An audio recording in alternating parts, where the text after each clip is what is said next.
Welcome to another episode of the History Blokes, the podcast where we cover interesting events, facts and features of Australian history that we think you should know. My name is Chris McComb. And my name is Conan. And we're talking to you from Ngunnawal country here in Canberra. Conan, today's a significant day in the Australian calendar. For sure. And I believe we're going to be talking about that today. Would you mind covering it off for the audience, please? I'm happy to do so, Chris. Yes, today we're talking about, of course, Australia Day / Invasion Day, depending on your point of view. And, of course, this day has become increasingly controversial over the last few years. So I thought today we'd look at its history, because it's a checkered history, to say the least. It didn't just spring fully formed into the Australian consciousness. And it took a while for the various states to unify, to agree on a single date and indeed a single name. So some of the things we'll be looking at, Chris, is, as I say, the development of a unified Australia Day, which took some time because the 26th of January was specific to Sydney. I want to look at a farcical event that took place on the Sesquicentenary in 1938.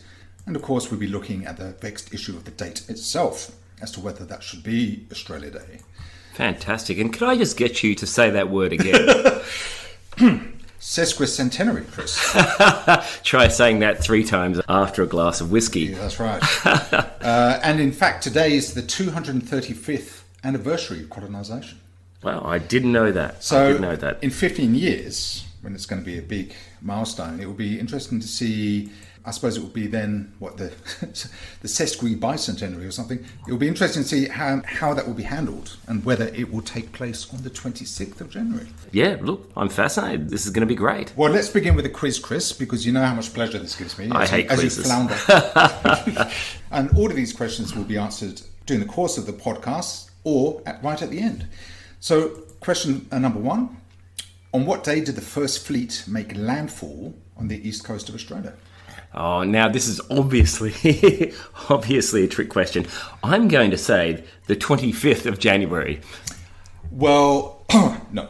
But damn it. Question number 2. 2 parts. How many ships were in the first fleet? And roughly how many people were aboard? Oh, my goodness. Now, I reckon probably around a dozen ships. And I reckon probably around about 800 people. It's my guess. And I won't give you an indication as to whether you're correct. And the third part of the 2-part question, how long roughly did it take to get from England to Sydney? I think at the time it was anywhere between 7 and 8 months. Question number 3, the British called the east coast of Australia New South Wales. What did the Europeans call the west coast of Australia? You've got me there, actually. And remember, they didn't know they were connected, so they didn't know it was a single... That's right. I mean, I presume it's something to do with New Holland or something to that effect.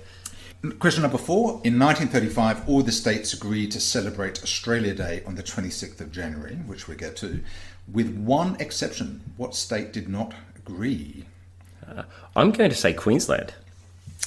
Question 5. Only based on the unusual and interesting facts about Queensland that have come up in our recent podcast. Yes. Yeah. So, reasonable guess, although an incorrect one. Question 5. In what year did Advanced Australia Fair become the national anthem, replacing God Save the Queen? Early 80s.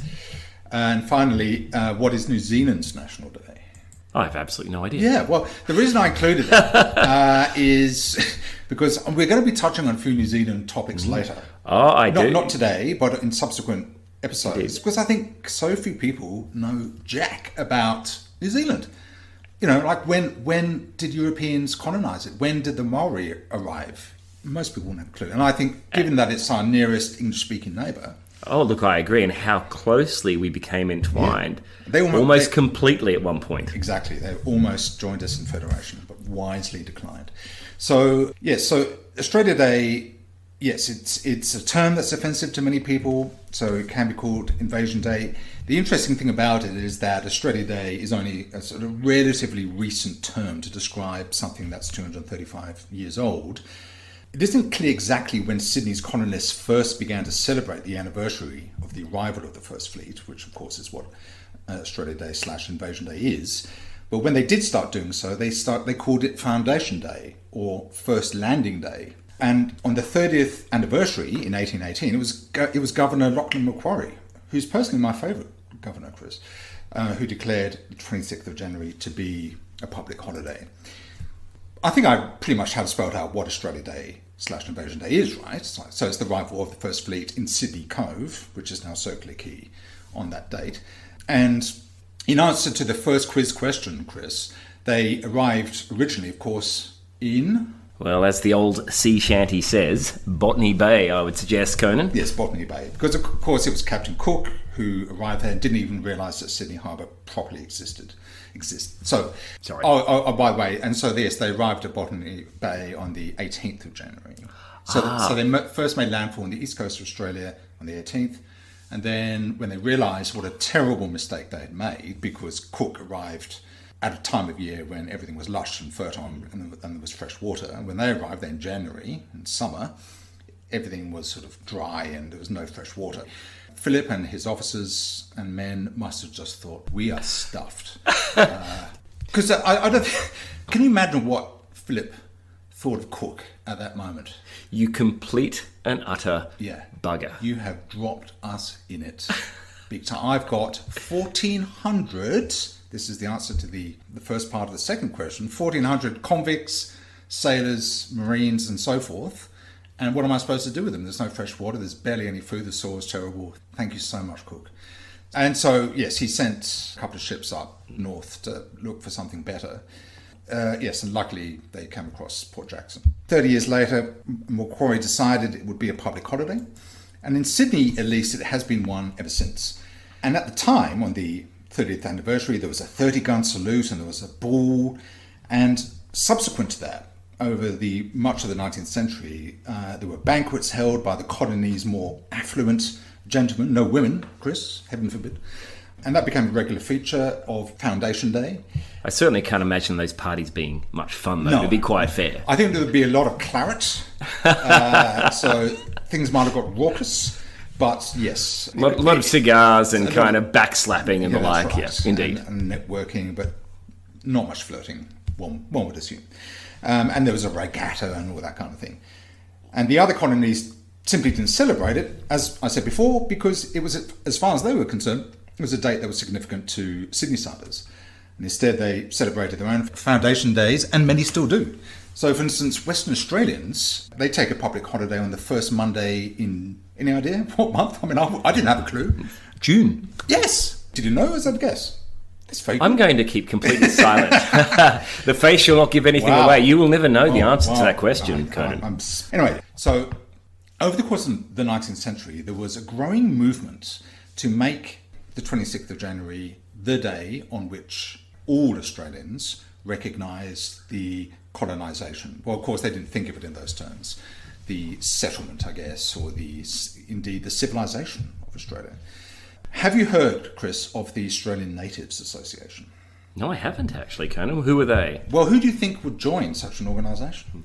I suspect it was those white people born in Australia of perhaps British descent. Yes, exactly. Yep. Very good. So, I mean, the term is a bit misleading. It's a sort of racist term for Indigenous people, right? But they were certainly not welcome in we called it the ANA. So this formed in 1871, and it's a group of mostly young Australian-born white men, and it was formed in Melbourne. Throughout the 1880s, became increasingly influential. It was used as a bit of a training ground for young politicians because you practiced a lot of oratory. But is there an irony here somewhere as well, Conan? Like, I presume that they were also fairly prejudiced against new arrivals. I'm guessing that. That's anyway. A reasonable question. I actually can't answer that. It might depend on your class if you arrived over here, or your level of influence and affluence. But throughout the 1880s, they became increasingly keen on establishing a national day, and that it be called Australia Day, and that it take place on the 26th of January. So, look, I'm going to talk a little bit more about the ANA, only because they were big movers and shakers throughout the 19th century, and in fact into the 20th. And they only really disbanded in the 70s. Really? Yeah. But you know what? I actually haven't heard of them, so that's fascinating. Not many people have, and they were most prominent in the late 19th century up until the 1930s. They were quite influential. So Deakin, all of these early prime ministers, Barton, as far as I know, were involved. And it wasn't a reactionary conservative organisation either, oddly, except with two exceptions, which I go to. So it lobbied strongly for political union of the Australian colonies, so it was keen on federation. And look, that's a worthy goal, absolutely. Yeah, absolutely. Yeah, indeed. It was keen to help shape Australia's nationhood and identity.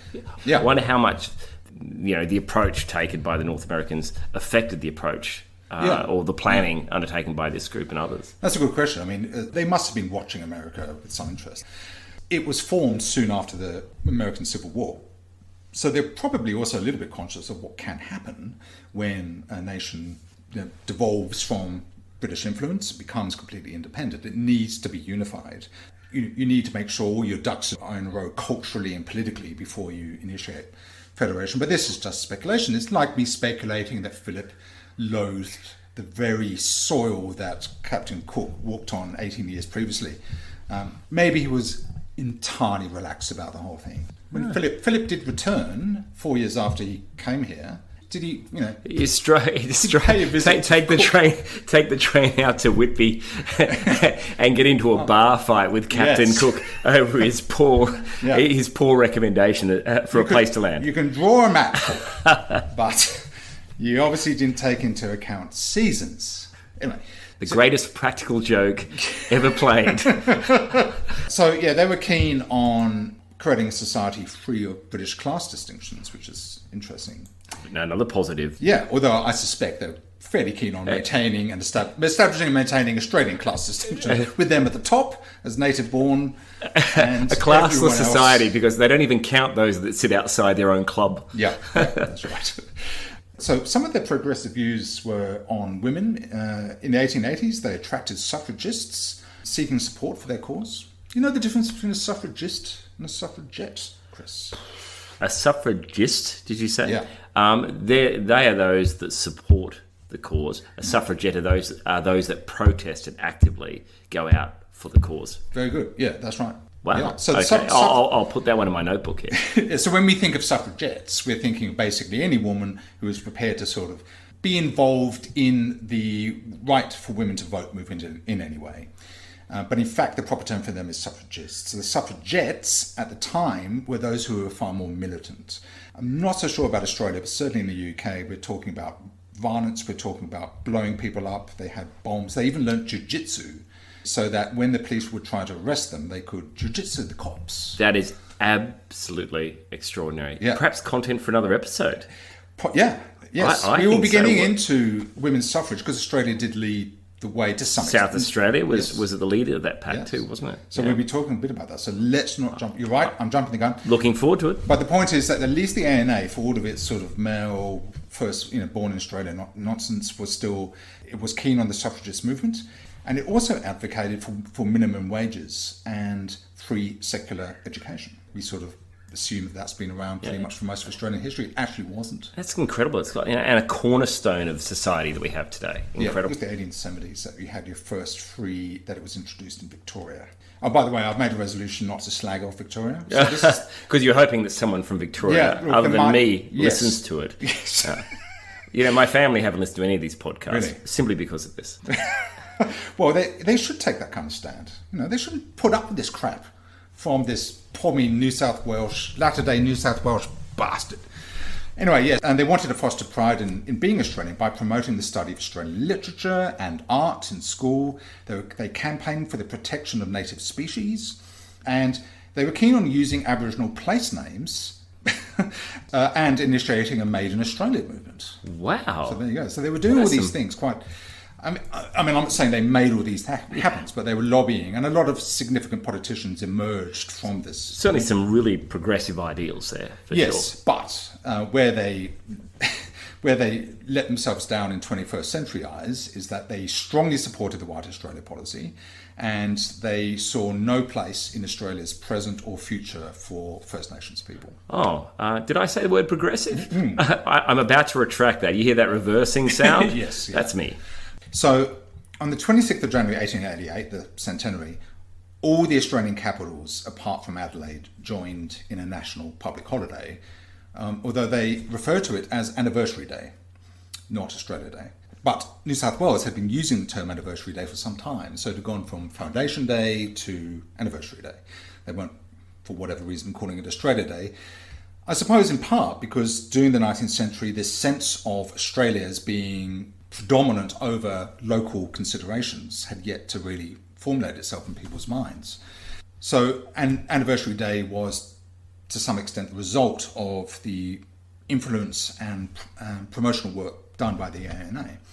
Now, the reason why South Australia opted out was because it was very conscious that it had been colonised by free settlers. We know what South Australians are like. Chris, do you have convict blood? I don't think I do, actually, because my ancestors arrived in the late 1800s, and by then the whole convict trade had sort of, sorted itself out. Yeah. Yes, my ancestors were sent here on the First Fleet, and we've just made a point of keeping the accent. Indeed. So, 1888, Anniversary Day, so still not Australia Day. It was a fortnight of festivities, including fireworks, band contests, the usual anniversary regatta. And I presume, based on earlier comments, full of blokes. Well, no, I think this is much more public. Okay. I think you're right. There were the inevitable banquet, where, just dudes and whiskets. The back patting and the cigars. Yes, that's right. But it was quite public. So it was by far the biggest celebration they'd had to date. There was an intercolonial exhibition. I guess that might be like a smaller version of the 1851 exhibition in the UK, the Great Exhibition. I don't really basket know weaving from across the country, yes, right. Great art. Yes, bales of probably of a hay and wool-based exhibition.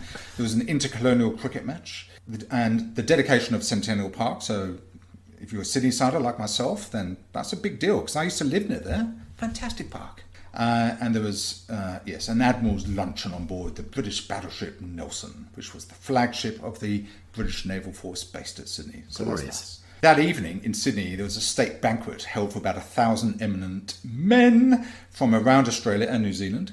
And the talk was of patriotism and federation. And indeed, New South Wales Premier Sir Henry Parkes said of the 26th of January 1788, "The first blow struck by the hands of these English exiles on the rough iron bark was in reality the salute of civilization to the New World." Although that's probably not his accent, because he actually came from quite a humble background, because he was actually from Coventry, which is in the Midlands. He probably sounded... Shall I give it a go, Chris? I think you need to give this a go. I can't really do it. How did he really sound, Conan? The first blow struck by the hands of these English exiles on the rough iron bark was, in reality, the salute of civilization to the New World. That was absolutely hilarious and atrocious at the same time. We'll put a disclaimer in at the end of this episode. We can't be sued on the basis of Conan's accent. No, I know that wasn't Midlands. I can't really do... We shouldn't trivialise these words too much because they had all sorts of implications in the same way that Philip's words did when he first arrived on that first day.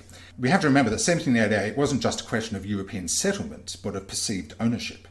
Cook had already taken possession of the East Coast on behalf of the Crown 18 years earlier, but in 1788 Philip raised the Union Jack in Sydney Cove and delivered a speech in which he said, "The purpose underlying this enterprise is to plant a fresh sprig of empire in this new and vast land."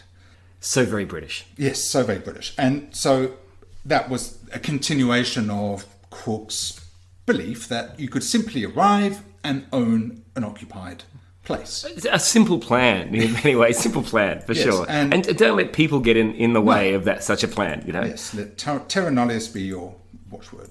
So it wasn't just that Europeans had arrived, it was the attitudes they brought with them. And even though Philip was, a relatively benign and humane kind of guy, nonetheless, he was following orders? Yes, he was a man of his era. And I don't think it probably would have occurred to him that what he was doing was intrinsically wrong and would cause great distress down the track. So the term Australia Day was only used, Chris, was in May 1915, when the Red Cross persuaded the New South Wales government to dedicate a day to raising money for soldiers wounded at Gallipoli. And that was the first Australia Day, which had nothing to do with the 26th of January. Are you serious? It was a charity day. Yeah. I mean, I presumed they installed it at about the time of Federation, which kind of makes sense. We're federated, we're Australia, it's Australia Day, so on and so forth. Yeah, but remember that Federation wasn't It was really the 1st of Jan. That. Oh, sorry. Federation was principally about combining the colonies. Yeah. There was an element of a desire to be independent of Britain to some extent, but there was this kind of double think that was going on. So on the one hand, they wanted to be more Australian, but without being less British. You see what I mean? So at no point did people really think that we should be completely independent of Britain, because everyone still thought of themselves as British first. And that's why you don't have Australian citizenship in the Constitution. So, Chris, after the intermission, I'm going to talk about the Sesquicentenary, which you so enjoy me pronouncing. But before that, let us hear from you.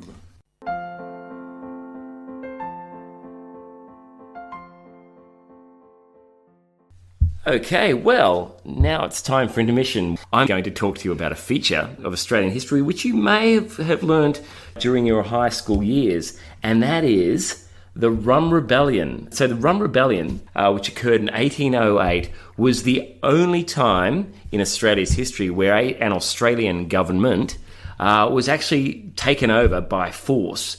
And the New South Wales Corps, the guys that actually organised and ran this coup, were a British military force, essentially, who were here to keep order in the New South Wales colony. It's called the Rum Rebellion because this New South Wales Corps was called the Rum Corps. And the reason why was that they were very powerful group of individuals in the early colony, being the soldiers. They controlled the supply of a number of goods, including, of course, rum. Yeah, because rum was the currency, really, wasn't it? Because we'll be touching on this actually in the next episode. That there was that early colonial currency. It was very hard to keep money in the colony, so you had this sort of de facto currency, where people were basically trading and bartering things, which makes sense. So in terms of the origins of the Rum Rebellion, in the early 1800s, the British government was starting to get a little bit concerned regarding the colonies getting a little bit out of order and people, securing large amounts of land for themselves and all sorts of other things. So there was a succession of governors in New South Wales that had increasingly intensive fights with the New South Wales Corps. And eventually they installed a gentleman by the name of Governor Bligh, who really brought things to a head in a very, very negative fashion for himself. That name rings a bell, Chris. It should ring a bell, Conan, because this is the same person, of course, that was involved in that infamous mutiny on the Bounty. Yeah, with a similar outcome. Clearly, Governor Bligh was renowned for being ill-tempered, as he was as commander of the Bounty, very, very harsh on people. He just wasn't a people person. I think the nautical term is grumpy pants. I think that sums it up pretty well. And anyway, so you take this person who is not a people person, not a very good compromiser. So you send him to Australia to look after another bunch of ratbags. Yeah. That doesn't seem to make any sense at all. With the specific orders is to restore some sense of calm and order to the colony. And dare I say, they didn't take it very well. It'd be interesting to know what was the motivate. Maybe very little thought was given to it back at the Admiralty or whatever.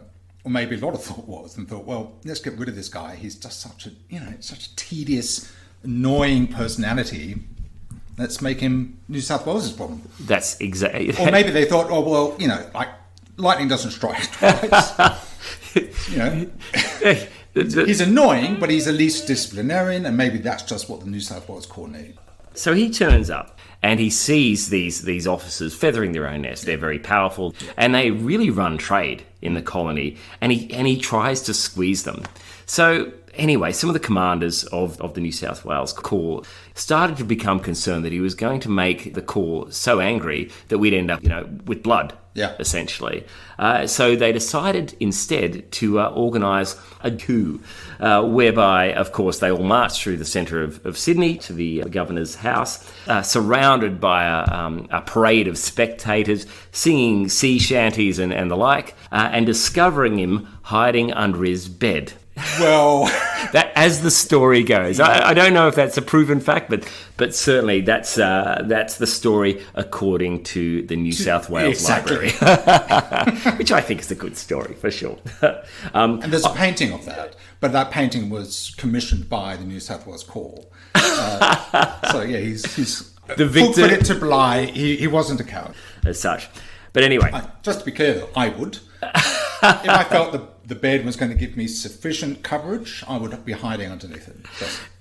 Just so you know. So anyway, I should say that the governor was deposed for around 2 years. So in the intervening period, rather than let everything fall to anarchy, the New South Wales Corps installed their own governor, and Bligh was sent back after 12 months. He was in prison for 12 months, really? And then he was shufted off to Old Blighty. How embarrassing when you arrive back in the UK and you've got to go, you're never going to guess what It's like the old Bruce Willis Die Hard. I can't believe this is happening to the same guy twice. Yeah. You've got to feel sorry for me.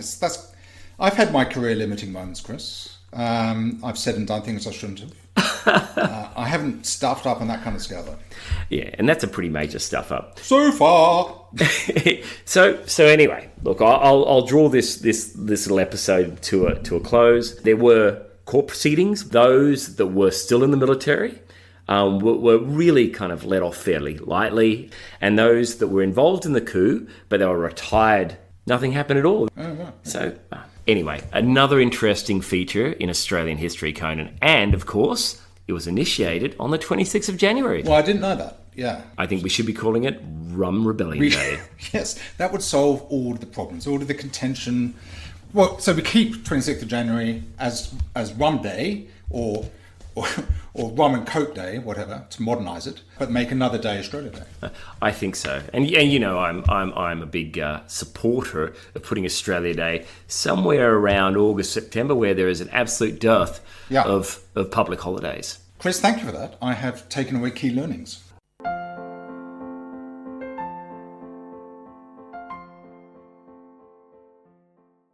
All right, Chris. Well, so we're back in the world of Australia Day.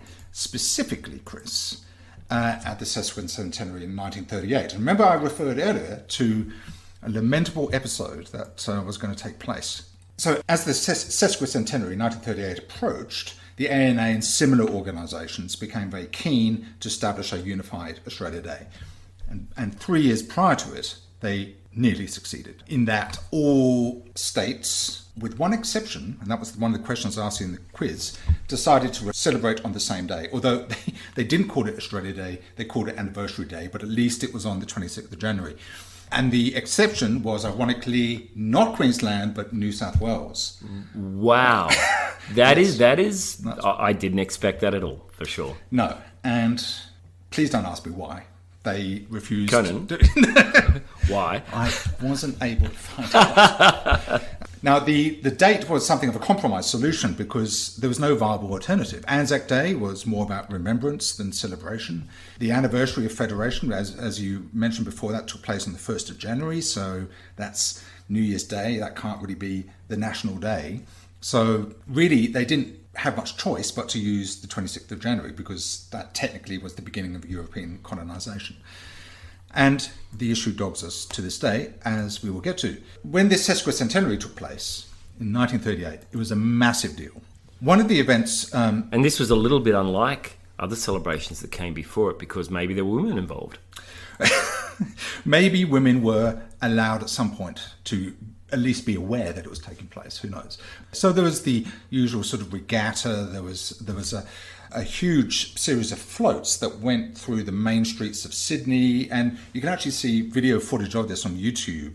It has, a float showing Aboriginal life, before 1788 and the arrival of Europeans, and it's kind of ludicrous. Civilization of the savage type themes, that sort of thing. But that's not the controversial element. What was an abhorrent episode was that one of the events organised was a reenactment of the landing of Captain Phillip. I'm already starting to sort of shudder at this one. Feeling. Absolutely, yeah. So the organisers, what they wanted was for, these resting actors playing Phillip and blah, blah, blah, to come out of the longboat on the beach, obviously not Sydney Cove that had been developed, but somewhere else in the harbour.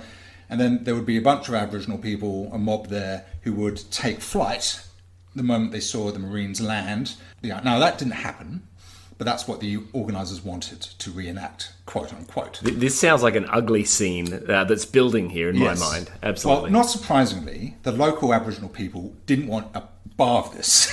So they said, well, that didn't happen, and we don't want to look like a bunch of idiots. We're not doing this. So the organisers were forced, as in their own minds anyway, to go to Western New South Wales to a town called Menindee, where they managed to round up some Aboriginal dancers and singers. My God, you can't see this, but I'm shaking my head right now. Yeah. This is unbelievable. They basically said, so they said, your families, we will make sure they starve to death unless you take part in this. That's how inappropriately they behaved. Jesus. So they rounded these poor guys up, took them to Sydney, locked them up in the Redfern Police Barracks stables for 2 or 3 days. They locked them up. Mm-hmm. Yeah. And meanwhile, the women they left behind, really, it wasn't really clear what these men would be taken away to do. They didn't know whether they were going to see their menfolk again. Remember, this was happening. Stolen Generations was going great guns at the time. It was Aboriginal people could just be taken away and not returned. And again, if you go to YouTube, you can see the event where, and it's so, apart from how abhorrent it is, it's also just really lame. You know, this longboat turns up on this little beach. In the background, you can see all these spectators, going, ugh. The Union Jack is duly raised, and there's some Aboriginal guys who are sort of retreating back up the beach as these, extras wearing marine uniforms sort of march up towards them. It's a lamentable moment, Chris, in our history, of which there have been many, I fear, particularly around Aboriginal issues. But you would think that the Union Jack being raised was not, that's not something that we would get behind now, but I would suspect even in the 1930s they would have started to feel a bit grumpy about that. No. Wow. But remember, they were still feeling everyone was still feeling British. People were simultaneously British and Australian, and the Union Jack was the de facto official flag. So the Australian national flag was created at the time of Federation, but it wasn't really used until after the war. Oh, that's interesting. Yeah. So the Union Jack that made perfect sense to people. Elsewhere in the city, a conference was taking place. It was only for First Nations people, although 2 white policemen and 2 journos were there. And contrary to what was going on outside in Sydney and throughout the country, this assembly declared 26th of January to be a day of mourning. It was the first time Aboriginal activist groups from different states had fully cooperated. And according to the Dictionary of Sydney, quote, it was therefore the first national Aboriginal civil rights gathering and represents the most clearly identifiable beginning of the contemporary Aboriginal political movement. So this is a quote from one of the organisers, Jack Patton. On this day, the white people are rejoicing, but we, as Aborigines, have no reason to rejoice Australia's 150th birthday. This land belonged to our forefathers. Give us the chance. We do not wish to be left behind in Australia's march to progress. We do not wish to be herded like cattle. Powerful. Yeah, that's some good lines there. And marking the day of mourning became an annual event for First Nations people and their supporters. The Sunday before Australia Day was set aside, but over time this was shifted to July and eventually evolved into NAIDOC Week. I didn't realise that. That's okay. Fascinating. I didn't realise it had its roots in the 1930s. So we are stumbling ever closer to a unified Australia Day. In 1946, the federal and state governments all agreed that the celebrations on the 26th of January should be referred to as Australia Day. They decided that the public holiday would take place on the Monday closest to give people a long weekend. And it wasn't until 1994 that all states and territories held the national public holiday on the 26th itself. I kind of feel that in terms of priorities for the Australian people, it was actually the long weekend, not the specific date. Now, do you remember the Bicentenary, Chris? Were you excited? Yeah, I was, because I went to that Brisbane Expo. You may remember the 200 the Bicentennial Expo or whatever. Right, yeah. Anyway. It was a big deal, though. It was a big deal. Yeah, it was a massive deal. Yeah. And it was certainly the most extravagant Australia Day yet. Took celebrations around the country, although they centred on Sydney with the big tall ship re-enactment, where they sailed from the UK all the way and arrived on the 26th of January in Sydney Harbour. The events were attended by more than 2.5 million people. Happily, no reenactment of the landings. Well, it only took them 50 years to learn. But yes. They did learn. They did learn. So the celebrations, once again, were condemned by pro-Aboriginal groups who launched the Treaty 88 campaign and rallied behind slogans such as 40,000 years doesn't make a bicentennial. That's a good line. I think it's a great line. Thousands of Indigenous and non-Indigenous people marched, and many referred to 26th of January as Invasion Day or Survival Day. One of the organisers of all of that, Galawai Yanupingu, apologies for pronunciation. He was head of the Northern Land Council. He said on the day, "The gathering here is expressing one simple message, that Aboriginal people in the last 200 years have survived, and we will survive. We hope to establish a future for Australia, and the future is very simple and clear. White Australia together with Aboriginal Australians, and then we're all Australians." An appropriately noble vision, Yes. for sure. Now, chap, the final bit to talk about, because of the implications of 26th of January for First Nations, as well as it being so Sydney-centric, obviously suggestions have been made to change the date. And these have included 26th of May, which was the date in 1967 when Indigenous people were finally given constitutional rights following the referendum, and even May 8, because it's a pun on mate. That's a dumb idea. It's like May the 4th. Yes, I mean, exactly. come on, guys. Please. Yeah. An alternative would be to move it to the day Australia becomes a republic, even when that happens. I think that would be my choice of days. Well, I think that would kind of make sense. Yeah. So now we come to the answers to the quiz, Chris. For those of you carefully marking off your quiz at home, as I'm sure everyone is, on what day did the First Fleet make landfall on the east coast of Australia? In other words, Botany Bay. It was on the 18th of January. So just over a week before they arrived at Sydney Cove. There were 11 ships in the First Fleet. You were pretty close. I think you said. I said a dozen, didn't I? Yeah, you did. Yeah. There were 1,400 people. I was kind of about half of that, about 800.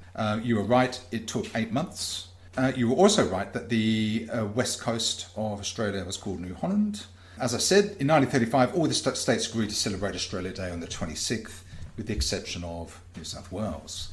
In what year did Advanced Australia Fair become the national anthem? That's not terribly relevant, but it's just weird and interesting. I think I said the early 80s, didn't I? You did, and you were right. Yeah, so 1984, it had actually been adopted by Whitlam in 1974. Then when Fraser came into power, he got rid of it and made God Save the Queen the national anthem again. And it was only under Hawke that Advanced Australia Fair was reinstituted. As much as I really don't like Advanced Australia Fair as a tune, I think Hawke should be given an Order of Australia. Well, he was. For making that decision. Making that decision. That is absolutely extraordinary. What a fact, Conan. That's, a crazy fact. Final question, what is New Zealand's National Day? And this, you got me there, Conan. I wasn't sure. It is Waitangi Day on the 6th of February, which is, it's the anniversary of the initial signing of the Treaty of Waitangi. So, Chris, that brings us to the end. Thank you. Thank you so much, everyone, for listening, and Chris for teaching me so much about Rum and Coke Day. Let's make the 26th of January Rum and Coke Day. Yeah. Completely support that. Thank you again for your research, Conan, and to all our listeners out there, we're looking forward to speaking to you all again in a couple of weeks' time. Yeah, speak to both of you then.